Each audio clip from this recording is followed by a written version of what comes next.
রাজপথে ওঠেন তখন শাসক দল থেকে চোর চোর স্লোগান ওঠে। সেই বিষয়গুলি স্যার আমরা খানিকটা তো দিয়েছি সংশোধনী, আবার কয়েকটা জায়গায় স্যার বলার আছে। এই যে 24 নম্বর প্যারা, যে বহু এখান থেকে বহু লোক অন্য রাজ্যে চলে যাচ্ছে, বহু বছর ধরেই যাচ্ছে, আবার অন্য অনেক রাজ্যের লোক যে বাংলায় এসে এত কাজ করছে জীবন জীবিকা, তো সেগুলো তো রাজ্যপাল স্যার স্বীকার করছেন না। এটা কি করে হবে স্যার? তো এগুলো তো বলতে হবে যে অন্য রাজ্যের এত লোক এখানে আসছেন।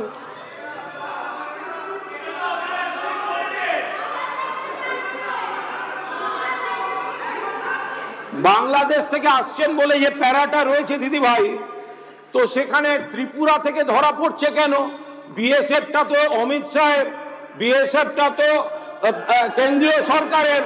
ত্রিপুরা থেকে ধরা পড়ছে কেন স্যার? এক সেকেন্ড ত্রিপুরা থেকে ধরা পড়ছে কেন স্যার? এই কথাগুলো বিএসএফ বলবেন না, কেন্দ্রীয় সরকারের। এই কথাগুলো বলবেন না। ত্রিপুরা থেকে ধরা পড়ছে কেন স্যার? একদম চুপ করে থাকুন, গাজওয়ারি দেখাবেন না, গাজওয়ারি দেখাবেন না, গাজওয়ারি দেখাবেন না।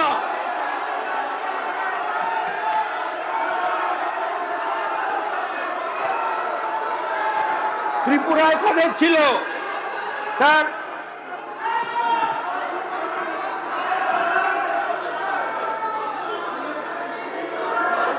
আপনার কাছ থেকে শিখবো না, বসে আছেন, বসে থাকুন।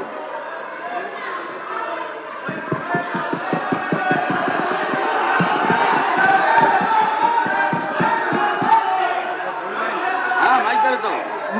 মাননীয় অধ্যক্ষ মহোদয়, আমার একটা বিষয় আছে। কুণাল বাবু 1 মিনিট, কুণাল বাবু 1 মিনিট। আমার আপনার কাছে একটু 1 মিনিট। প্রথমত বিধানসভার যে প্রথাগত বিধানসভার প্রথাগত প্রক্রিয়ায় আমরা দেখেছি আজকে বিধানসভায় বেশিরভাগ বক্তা তাদের প্রথম মেইডেন স্পিচ রাখছে। ফলে আমার সবার কাছে এটা অনুরোধ, রাজ্যপালের ভাষণের মধ্যে থেকে তারা বক্তব্য রাখুন এবং মেইডেন স্পিচের মধ্যে আমরা চাই পারস্পরিক যে সৌজন্যতা সেটা বজায় রেখে আমরা বলি।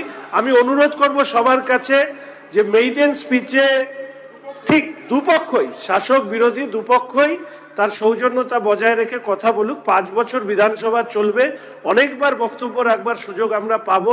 আমি কুণাল বাবু সহ আমাদের প্রত্যেকের কাছে অনুরোধ করব, এটা প্রথম যারা স্পিচ রাখছেন তাদের কাছে অনুরোধ রাখবো যে রাজ্যপালের বক্তব্যের মধ্যে থাকুন।